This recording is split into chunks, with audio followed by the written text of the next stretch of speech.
The rain over Neo-Venezia did not fall. It sheeted down, a heavy gray curtain that turned the neon towers of the corporate district into blurred streaks of static. On the 84th floor of the Valerius Biotech monolith, the silence was absolute, preserved by triple-paned reinforced glass and the low, expensive hum of the climate control. Julian Vance sat at the head of the mahogany conference table. He was an alpha, built with the broad shoulders and sharp, unyielding jawline that the business world equated with natural leadership. His dark hair was perfectly groomed, his charcoal suit immaculate. But beneath the flawless exterior, his scent, usually a crisp, commanding blend of cedarwood and cold rain, was tightly coiled, suppressed by the sheer force of his will. Across the table, a holographic display projected a jagged line graph. It was plunging sharply to the left, then spiking aggressively in projected revenue. An older alpha, leaning forward with a smug smile. "The numbers don't lie, Julian. The restructuring of the Aethel stabilizer patent was a masterstroke. By shifting the manufacturing base to the outer sectors and reclassifying the drug as a luxury therapeutic rather than a critical tier suppressant, our third-quarter margins are projected to increase by 42%. And the patient pool in the lower sectors, the Omegas who rely on the daily stabilization matrix to prevent synthetic heat-induced neurological decay, they will adapt, or they will transition to the secondary market generics. It's simple economics, Julian. We are a pharmaceutical company, not a charity house. High-yield research requires premium returns. If we don't maximize the value of the Aethel patent now, the board will look for a CEO who can." Julian didn't answer. He looked at the graph. For the past 12 hours, he had sat in this room, listening to men in tailored suits speak of human bodies as statistical variations. He had signed the executive order himself. He had validated the pricing index. He had built a wall of absolute logic around his conscience, telling himself that survival in the corporate hierarchy demanded a certain level of detachment. But as he stood up and grabbed his long overcoat, the weight of the silence in the room felt suffocating. The meeting is adjourned. The public announcement goes out at midnight. 40 minutes later, Julian's sleek black corporate transport pulled up to the curb of a 24-hour transit pharmacy in the lower district. The luxury of the upper towers vanished here, replaced by crumbling concrete, flickering halogen signs, and the raw, heavy smell of exhaust and wet asphalt. Julian stepped out of the vehicle, refusing the umbrella his driver offered. He needed the sting of the cold rain on his face. He needed something real to cut through the sterile fog of the boardroom. He was only here to pick up his own private prescription, a high-grade neural suppressant, to keep his alpha instincts completely muted during the upcoming media blitz. He walked toward the glowing green cross of the pharmacy sign. He was 3 steps from the double glass doors when a small, cold hand caught the sleeve of his expensive wool overcoat. A young boy, no older than 6, voice trembling but determinedly polite. "Mister, please, can you help my papa stand up?" Julian stopped. His first instinct was the detached, cautious response of an executive in an unfamiliar neighborhood. To pull away, to look for security. But when he turned, the scene on the wet pavement shattered the clean, ordered reality he spent his life maintaining. An Omega man was collapsed against the rusted base of a public charging kiosk. He was soaked through, his threadbare jacket clinging to his thin frame. One of his arms was hooked weakly over the metal bar of the kiosk, his knuckles white as he tried to drag his body upward, but his knees refused to lock. Beside his boot lay a crumpled paper bag and an amber plastic pill bottle that had rolled into a puddle, its white label dissolving in the dirty water. The child, Ray, stood beside him, wearing an oversized yellow raincoat. He wasn't crying. He wasn't screaming. He was holding a small, faded canvas backpack against his chest like a shield, his eyes wide with a terrifyingly mature kind of bravery. Crouching down, his voice instinctively dropping an octave. "What happened? Did he fall?" Nodding quickly, his legs went sleepy. He said, "We just needed to get to the counter, but the rain made him dizzy." As Julian moved closer, the air around the kiosk shifted. Beneath the smell of ozone and wet garbage, a sharp, ragged spike of Omega pheromones cut through the air. It wasn't the soft, inviting scent of a healthy Omega. It was broken, chaotic, smelling of burnt honey and copper, the distinct signature of a profound systemic crash. Instantly, Julian's dormant alpha biology flared to life. His chest tightened, a primitive, ancient command slamming into his nervous system. Approach, protect, stabilize, claim. The sheer intensity of the instinct shocked him. He reached out an arm, his broad hand moving toward the collapsed man's shoulder. The Omega, snapping his head up, his voice a hoarse, ragged whisper. Don't touch me. Don't touch me like I'm an object that belongs to the street. Julian froze. The Omega's face was deathly pale, his dark hair plastered to his forehead, but his amber eyes were burning with an intense defensive pride. He saw the alpha instinct in Julian's eyes and met it with absolute, unyielding defiance. Julian slowly pulled his hand back, holding his palms open in a gesture of surrender. I'm not going to hurt you. You're having a severe pheromone crash. If you stay in this rain, your core temperature will drop below critical levels. Breathing heavily, his teeth chattering. I know exactly what is happening to my body, Alpha. Ray, count for me, like we practiced. Stepping closer, placing his small hand on Soren's wet shoulder. 1, 2, 3. Keep your breath steady, Papa. 4, 5. Julian watched in stunned silence. The Omega wasn't panicking. He was utilizing a cognitive grounding technique, using his child's voice to keep his central nervous system from slipping into a shock-induced coma. It was a display of sheer, terrifying willpower. Julian had seen billionaire investors crack under a 5% market drop, yet this man, dying on a wet sidewalk, was teaching his son how to face the dark without fear. When the count reached 8, Soren tried to push himself up again. His boots slipped on the slick concrete, and his shoulder clipped the sharp edge of the metal kiosk. Julian didn't reach out to grab him this time. Instead, he smoothly unbuttoned his heavy, dry wool overcoat, slipped it off, and folded it into a thick cushion, wedging it firmly between Soren's back and the cold, jagged metal of the kiosk to give him a stable brace. Use the fabric. It won't slip against the iron. Soren stared at the expensive coat, then at Julian. The humiliation of accepting charity from a wealthy alpha warred visibly in his eyes. But he looked at Ray, whose small frame was shivering in the wind, and his defense softened just enough. He leaned back against the coat, his breathing shuddering as the dry warmth of the wool began to seep into his clothes. Julian reached down and scooped the amber pill bottle out of the puddle. He wiped the wet mud off the label with his thumb. The name of the medication was printed in bold, unmistakable typography. Ethyl Stabilizer Matrix. And right below it, printed on the fresh thermal receipts stuck to the plastic, was the price for a standard 30-day supply, $1,850. The receipt was dated today. Across the middle, a red stamp read, Insurance authorization denied, unpaid balance. Reaching out with a trembling hand, his voice sharp. Give it back. It's mine. The bottle heavy in his hand, a cold dread pooling in his stomach. They didn't fill it. They only gave you the emergency bypass sleeves. Snatching the bottle back, shoving it into his pocket. It's none of your business. I have enough to reach the morning. The bypass sleeves only delay the crash by 6 hours. You've been cutting your doses in half to make them last, haven't you? That's why your system is collapsing now. Letting out a bitter, breathless laugh that turned into a cough. You talk like someone who thinks choices are free, Alpha. Go back to your car. Your driver is watching. Julian stood up slowly.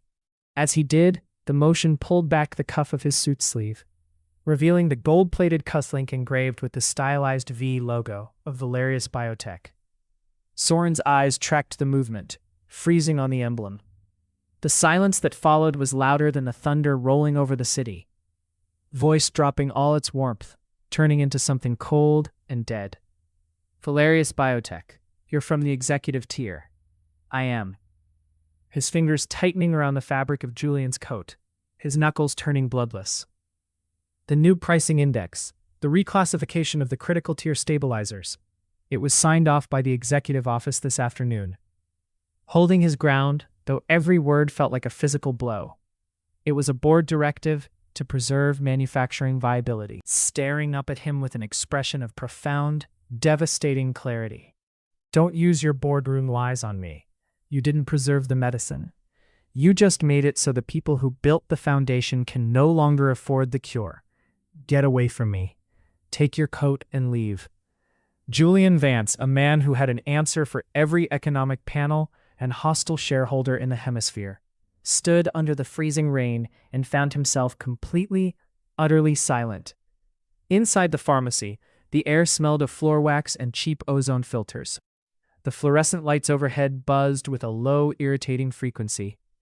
A few late-night customers, laborers from the midnight shift, moved through the aisles, their eyes tracking the strange trio that had just entered. Julian had refused to leave. He had used the quiet weight of his authority to help Soren up, staying exactly half a step behind him, never forcing a grip, but acting as a human barrier against the wind until they reached the warmth of the interior. Soren leaned heavily against the laminate counter, his hand trembling as he slid a crumpled stack of low-denomination bills toward the pharmacist. The 5-day emergency pack. Just the basic compound. Without looking up, tapping a keyboard. System update went through at midnight, pal. The basic compound was re-indexed. The 5-day pack isn't $50 anymore. It's $300. Soren froze. The bills under his hand looked incredibly small against the white counter. Beside him, Ray pulled his canvas bag tighter against his chest, sensing the shift in his father's posture. Julian stepped forward, reaching into his inner pocket. He laid a sleek, matte black corporate credit card on top of Soren's crumpled cash. Fill the full 30-day prescription. Put it on the Valerius executive account. Turning on him, his voice cracking with a mix of fury and physical exhaustion. I told you no. Take your card off the counter. You are in active neurological distress, Soren. If you don't take the full matrix tonight, you will be in an intensive care unit by morning. And you think buying my compliance with your company's blood money makes you the savior here? You want to pay for the medicine so you can sleep tonight without seeing my face in your graphs? I am not a charity case for your conscience, Vance. His jaw tightening, his own pride sparking through his exhaustion. You think I care about your opinion of me? I am trying to keep a human being from dying on the floor of a transit station. Then change the index. Change the system that put me here. But you won't do that, will you? Because that costs more than a charge on a black card. That costs your seat at the table. The argument echoed through the quiet pharmacy. The clerk at the register stopped pretending to scan items. In the vitamin aisle, a young man held up a mobile device, the small green recording light glowing steadily as it captured the CEO of Valerius Biotech standing in a lower district pharmacy, being taken apart by a sick Omega. Soren's eyes suddenly widened as a wave of heat hit his system. His balance fractured completely, his body tilting sideways. Julian moved on pure, unadulterated instinct. He didn't think about his public relations training or his corporate policy. He stepped in, his large hands catching Soren by the waist and shoulder before he hit the linoleum floor. The moment their skin made contact through the damp fabric, Soren's unstable, feverish Omega pheromones exploded between them. It was a raw, unfiltered call of distress. Julian's alpha core roared in response, his pupils dilating as a wave of intense possessiveness surged through his blood. Mine. Protect him. Tear down anyone who looks at him. Soren gasped, his hands instinctively clutching Julian's lapels for balance, his face burying for a fraction of a second into the crook of Julian's neck where his scent gland was pulsing. A broken whisper, his body shivering violently. Ray, don't look. Forcing his instincts down, his voice thick with restraint. I've got you. I'm not letting go. Soren, let me take you home. Just let me get the boy out of the cold. Soren closed his eyes, his forehead resting against Julian's chest. The sheer physical exhaustion had finally broken through his armor. He didn't say yes, but he didn't pull away. Julian looked up at his driver, who had appeared at the pharmacy doors. Bring the car, now. The apartment in Sector 6 was located on the 4th floor of a concrete residential block where the elevator had been broken since the previous winter. The air in the stairwell smelled of old cooking oil, damp concrete, and the distinct metallic tang of leaking heat pipes. Julian carried Ray up the last 2 flights. The boy had fallen asleep the moment the car's heater hit his face, his small hands still locked around the straps of his canvas bag. Soren walked ahead of them, his hand gripping the iron railing with white knuckles, refusing to let Julian assist him up the steps despite the uneven, trembling rhythm of his breath. Soren unlocked the door with a physical key, an old manual deadbolt that clicked loudly in the quiet hallway. The apartment inside was tiny, but it possessed a striking, clinical sort of order. There were no decorative rugs or expensive hollows, but the bookshelves were lined with technical manuals on biochemistry, molecular stabilization, and cellular engineering. In the small kitchen area, a row of empty medicine bottles was arranged on the counter by date and batch number, with meticulous precision. Julian laid Ray down on the small cot in the corner, pulling a faded wool blanket up to the child's chin. When he turned back around, Soren was standing by the kitchen table, his jacket removed, revealing how thin his frame had truly become under his clothes. Looking at the bookshelves, then at the labels on the counter. You didn't just work on the foundation team for the aethal stabilizer. You wrote the original synthesis protocol for the cellular delivery mechanism. Pouring a glass of tap water with hands that shook so hard the glass clinked against the faucet. Does that make it more tragic for you, Mr. Vance? To know that the ghost haunting your ledger actually knows how to read the data? Your name wasn't on the acquisition files when Valerius bought out the independent labs 3 years ago. Letting out a dry, mirthless laugh. Of course it wasn't. When a prime alpha conglomerate acquires an independent research house, they scrub the names of the Omega staff from the patents. It looks better for the venture capitalists. They told us our contract was being optimized. Within 6 months, my entire division was gone, and the production costs were halved by using synthetic fillers that make the stabilization matrix unstable if a patient misses a single 12-hour window. The synthetic filler index was verified by federal health standards. Stepping closer, his amber eyes flashing with a dangerous, brilliant intensity. Federal standards are written by men who look at survival as a passing grade. You know what happens when a patient stabilizes on pure compound and then transitions to your synthetic filler because it's all they can afford? The body develops an antibody matrix. It starts rejecting the lower-tier suppressants entirely. It forces the patient to buy the premium tier just to keep their lungs from filling with fluid during a heat cycle. Julian felt a cold sweat break out along his spine. He walked over to the refrigerator. Taped to the door with small magnets were 3 different collection notices from Valerius medical accounts, alongside a half-filled application form for the Valerius Compassionate Care Subsidy Program. Across the top of the application, a thick purple digital stamp read, "Rejected income exceeds marginal requirement by $210. You are disqualified because of $200? I work 45 hours a week at the District Transit Laundry. They gave me a cost of living adjustment last Christmas. $210. That adjustment cost me my qualification for the free matrix." Your system doesn't filter for the sick, Julian. It filters for the perfect victim. It rejects anyone who is trying too hard to survive on their own. The use of his first name didn't feel like an intimacy. It felt like a sentence. Julian looked at the man standing before him. A brilliant mind reduced to scrubbing sheets in a transit district, dying of a preventable cellular fire because of an arithmetic calculation Julian had authorized in an executive boardroom. Voice dropping to a whisper as his knees trembled again. The rain has stopped. You've seen the room. You can go back to your tower now. By 6 o'clock the following morning, Julian Vance was back in his office on the 84th floor. He hadn't slept. His suit jacket was off, his tie loosened, his eyes fixed on the massive glass wall that looked out over the waking city. The double doors of his office hissed open violently. Celine, the senior vice president of public relations, walked in without her usual corporate composure. She dropped a tablet onto his glass desk. "We have a level 4 containment failure, Julian. It went live 3 hours ago on the lower district forums. It's already crossed into the primary news networks." Julian picked up the tablet. On the screen was the video captured from the pharmacy the night before. The footage was grainy but clear enough to read every expression. It didn't show Julian helping Soren up or the gentle way he handled Ray. It showed the moment of physical contact, the intense feral flare of Julian's alpha pheromones, the way Soren collapsed against his chest, and the black executive credit card sliding across the white counter.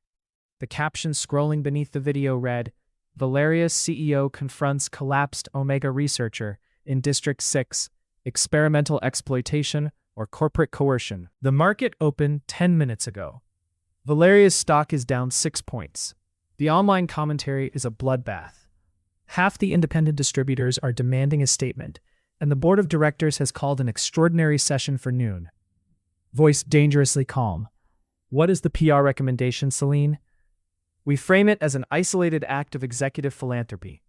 We release a statement saying you are personally inspecting the lower district pharmacy networks to evaluate the social impact of the new pricing index.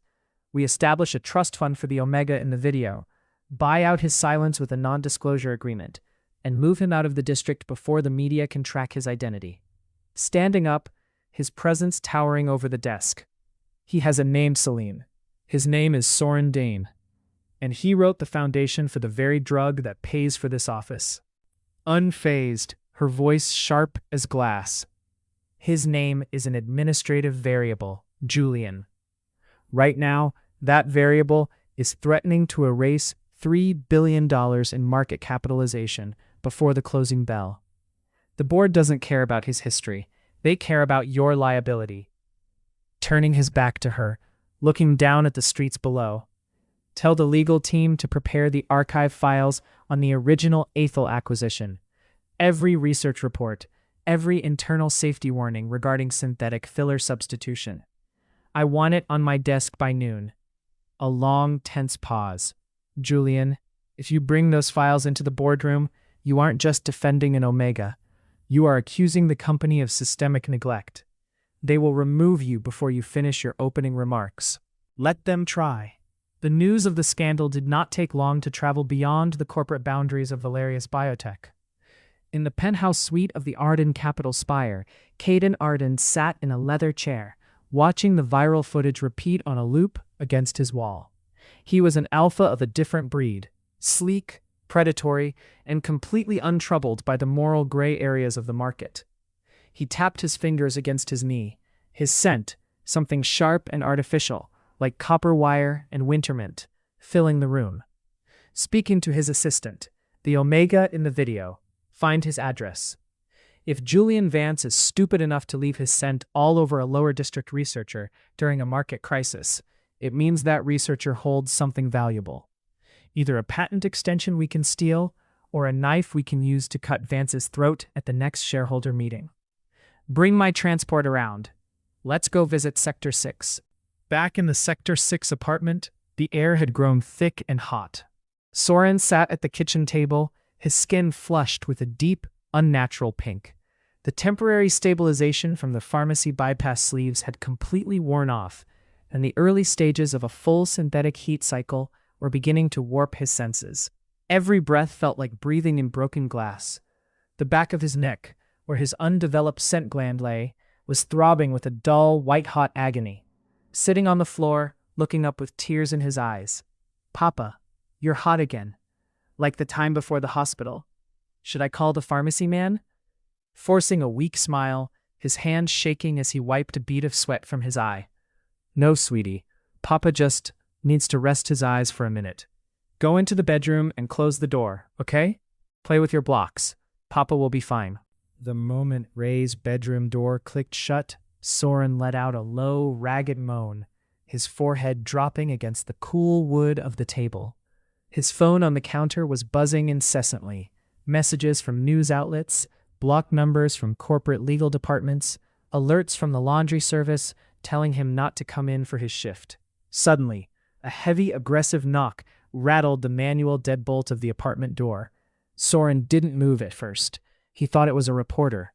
But then, a scent began to bleed through the gaps in the old doorframe. It wasn't the clean, rain-soaked wood of Julian's scent. It was sharp, chemical, and intensely aggressive. The heavy, uninvited pressure of a dominant alpha trying to force submission through biology alone, voice carrying clearly through the thin wood. "Mr. Dane, open the door. My name is Caden Arden. I believe you and I have a common enemy in Valerius Biotech, and I'm prepared to offer you an asset protection strategy you can't refuse." Struggling to stand, his hands sliding against the table. "Go away. This is private property." Amused, the pressure of his pheromones intensifying. "Private property doesn't mean much when your core suppressants are failing, Soren. I can smell your heat from the landing. It's messy, unstable. If you let me in, I have a medical-grade block in my transport that will make all that pain go away in 5 seconds. All I need from you is your signature on an acquisition affidavit." Soren's vision began to blur.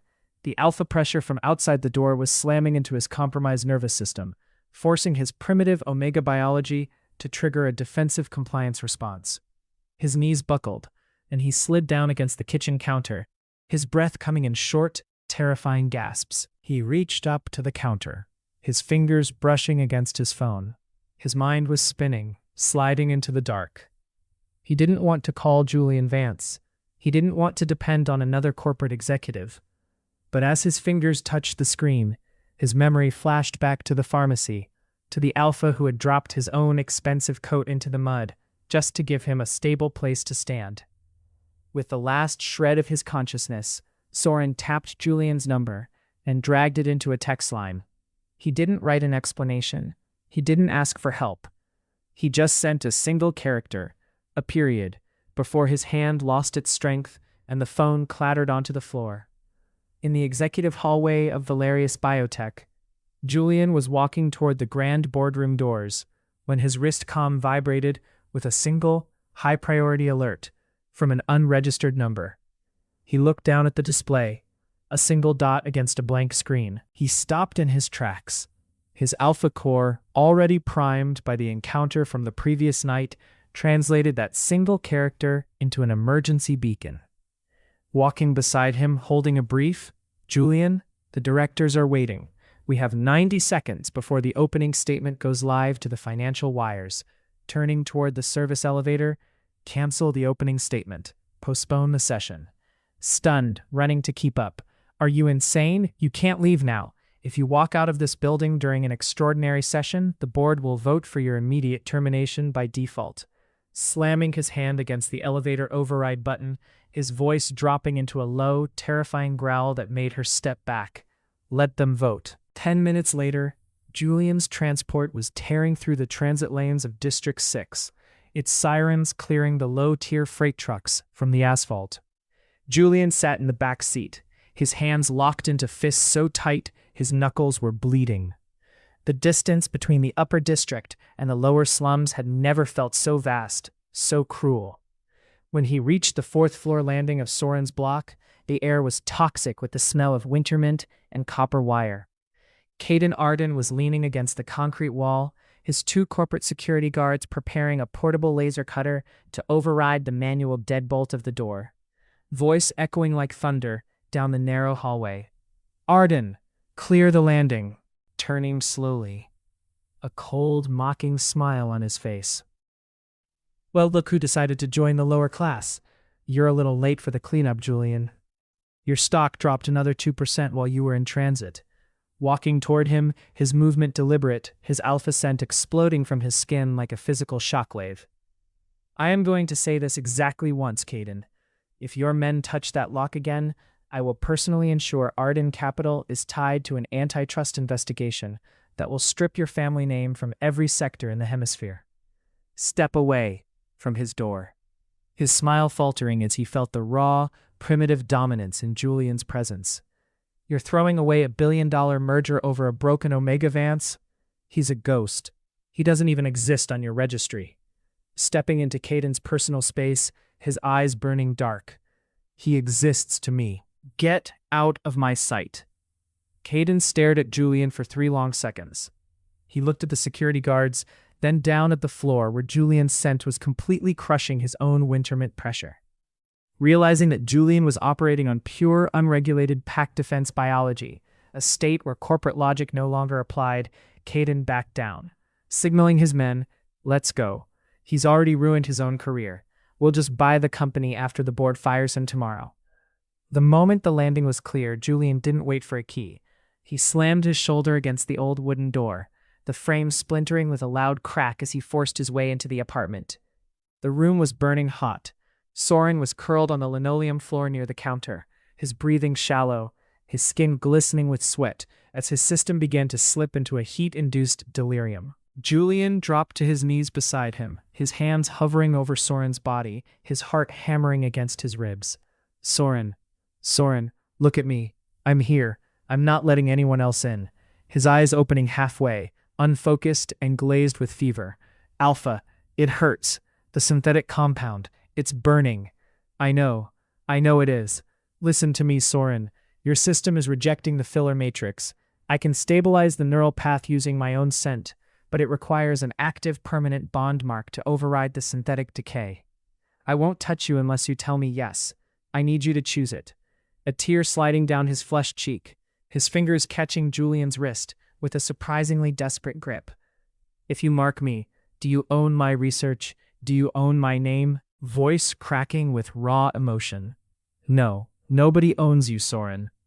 I will give up the company before I ever claim a piece of your spirit. It's just you and me. A choice, nothing else." Arching his back as a sharp pain hit his spine, his voice a broken cry. "Then, do it, Julian, please." Julian leaned down, his broad hands sliding beneath Soren's neck to lift his head gently. He didn't move with the violent possessiveness of a dominant alpha. He moved with a slow, trembling reverence. His teeth brushed against the swollen, feverish skin of the scent gland at the base of Soren's neck. As he bit down, releasing a massive, concentrated surge of his own pure cedarwood and rain-soaked pheromones directly into Soren's circulatory system, the chaotic, burning heat in the room seemed to shatter. Soren let out a long, shuddering sigh, his body instantly going limp against Julian's chest as the stabilization matrix took hold, the artificial fever breaking under the weight of a true, natural bond. Julian held him against his heart, his face buried in Soren's dark hair, while in the next room, the small sound of raised blocks clattering against the floor signaled that the night had finally lost its teeth. The Valerius boardroom had been turned into a digital amphitheater. All 40 seats around the massive mahogany table were filled, and the wall screens displayed live feeds from the European and Asian market boards, both flashing with emergency red indicators. Director Gareth stood at the podium, a physical document in his hands. Pursuant to Article 9 of the Corporate Charter, this extraordinary session is called to vote on the immediate, unconditional termination of Julian Vance as Chief Executive Officer due to gross personal misconduct, reputational liability, and failure to execute board directives during a critical market transition. Sitting at the end of the table, his expression completely unreadable, his suit pristine once more, though he wore no tie. Before the vote is cast, Director Gareth, I believe the shareholders should see the addendum to the third quarter index report. The index report is finalized, Julian. There are no addendums. There are now. The central holographic projector flared to life. Instead of the revenue graphs from the previous day, a series of older, watermarked technical blueprints filled the air. They were dated 4 years prior, bearing the original stamp of the Sector 6 Independent Research Division. Across the middle of the screen, a red safety flag was highlighted in bright, flashing text. Warning: synthetic filler substitution, batch matrix B12, increases therapeutic rejection rates by 30% in chronic Omega patients. Risk of neurological collapse during interrupted access indexes. Voice ringing out like a gavel in the silent room. We knew. 4 years ago, during the acquisition of the independent labs, our research compliance division received this explicit warning from the original design team. We knew that by substituting the pure stabilizing matrix with synthetic fillers to reduce manufacturing costs, we were creating a dependency loop that would make irregular dosing lethal. His face turning an angry mottled red. This is archived proprietary data. It has no relevance to our current pricing strategy. It has every relevance, Gareth. We didn't increase the price of the Adel stabilizer to pay for future research. We increased it because we built a system where the patient is forced to buy our highest-tier premium compound just to fix the damage caused by our lowest-tier generic filler. We didn't create a medicine. We created an economic trap. The room erupted into a chaos of whispered conversations and furious digital messaging. Shareholders on the video feeds were leaning forward, their faces pale, as they realized Julian wasn't just throwing away his career. He was creating a public record of corporate liability that could trigger a federal criminal investigation. Slamming his hand on the podium. You are destroying this entire institution over a single lower district casualty, Julian. You have lost your objective perspective. You are an alpha who has been compromised by an unstable bond. Standing up, his presence completely dominating the room one last time. I didn't lose my perspective, Gareth. I finally found it. We have spent 10 years sitting in this room, treating human survival as a statistical variation. We built a world where a person is only allowed to live if they are healthy enough to clear our paperwork and rich enough to pay for our mistakes. If saving this company means continuing that lie, then this company deserves to collapse. Julian looked around the table. He saw the fear in their eyes, the greed, the complete absence of anything resembling human empathy. He reached down, unpinned the gold Valerius executive emblem from his lapel, and dropped it onto the mahogany table. It slid across the polished wood, coming to a stop right in the center of the flashing red warning screen. Cast your vote. I'm done with your table. 3 months later, the rain over Neo Venezia had turned soft, a gentle summer drizzle that washed the dust from the concrete terraces of District 6. The city had not changed overnight. The massive towers of the upper district still dominated the horizon, and the corporate cartels still controlled the flow of the world's wealth. But in the lower sectors, something new had begun to breathe. Following Julian's public testimony, the Federal Health Ministry had forced an emergency price freeze on all critical tier stabilization compounds, and a new, independent accessibility clinic had opened in the old transit warehouse on the corner of Avenue 4. Soren stood by the clinic window, looking out at the children playing in the puddle-streaked street below. He looked healthy now, his skin bright, his breath deep and steady. Around his neck, a soft silk scarf partially covered the healed silver mark of his bond, a mark that no longer throbbed with pain, but radiated a constant, comforting warmth through his entire nervous system. Running through the clinic doors, holding a drawing. "Papa, look! The big car is here! Julian's here!" Soren turned, a genuine soft smile gracing his lips as the door hissed open. Julian Vance walked in. He wasn't wearing a charcoal corporate suit anymore. He wore a simple dark jacket and an open-collared shirt, his hair slightly damp from the rain. He looked younger, the hard defensive lines of his face softened by a peace he hadn't known in 20 years. He didn't walk into the room like a CEO entering a facility. He stopped near the threshold, his hands in his pockets, offering a quiet, respectful nod. The independent review board just approved the new formulation index, Soren. The synthetic filler is officially classified as an unverified additive. We can start distribution of the pure matrix next week. Walking over to him, his amber eyes clear and bright. "You're late, Mr. Vance. The clinical staff has been waiting for the logistical codes since 2 o'clock. With a small, dry smile, "I had to handle a minor detail with the transit laundry service. I bought out your old employment contract. You're officially an independent research director now, Soren. No corporate oversight, no executive tiers." Stopping exactly half a step away from him, looking up into his eyes. "You paid a lot of money just to give a ghost his name back, Julian." Reaching out, his large hand moving slowly, deliberately, giving Soren every opportunity to pull away before his fingers gently traced the edge of Soren's jawline. It wasn't a transaction, Soren. It was a choice, the only one that ever mattered. Soren didn't answer with words. He reached up, his hand locking around Julian's wrist, and tilted his head forward, pressing his lips against Julian's in a soft, quiet kiss that carried the weight of a storm that had finally passed. It wasn't a performance for a camera, or an assertion of biological dominance.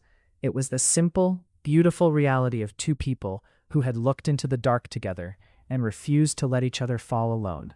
As they stood side by side in the small district clinic, looking out at the city below, the lights of the towers didn't look so terrifying anymore. Because in the end, salvation was never about changing the whole world at once.